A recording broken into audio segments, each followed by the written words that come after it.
ایدی ولات سوریه پرچه کرن شیست و دی دایره هلبجارتنا یعنی بره جبا انجمان اگل دوندر سوریه ده هر پارزگاه دایره که هلبجارتنا لیوان چکر جبا گو گل جبر هم دو بخینن جبا هیزن سیاسی جبر هم بخینن هر نابچه دوندر پارزگاه ده هر منطقه دوندر محافظه ده کرن دایره که هلبجارتنا yani ana parezgaha heseki indi bud çar daireyên hilbijartina ama weke berê weke daire ki dihate destgirtin. û avaya jî perçebûna dengan derdixe pêş hem perçebûna partiyên siyasî hem perçebûna hêzên guhenin ji bo xwenedin ser hevdû bi vî rengê hanê wan Sûriye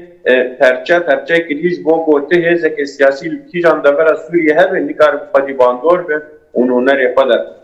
تبلیغو هلبجارتن تنهی یعنی نزدیک بیش. انا مسئله دی هر دایره که هلبجارتن ایگوهیه او کمیته ناوندی گلشامه هی و سه کسا حتی 5 کسا او عیار و بیشه او کمیته یان شاغی یان فرعیه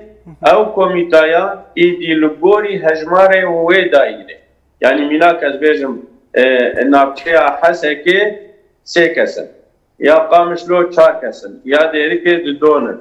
یا سرکانیه یکه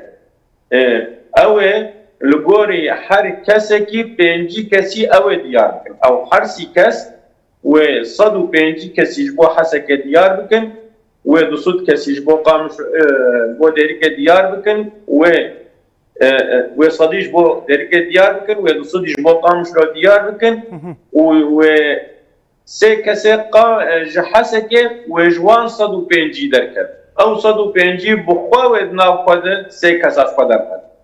دوستو ده گلقامش لو گوهاتن حیات کرن و دیار کرن او ادناو خود 4 کس از خود درکرد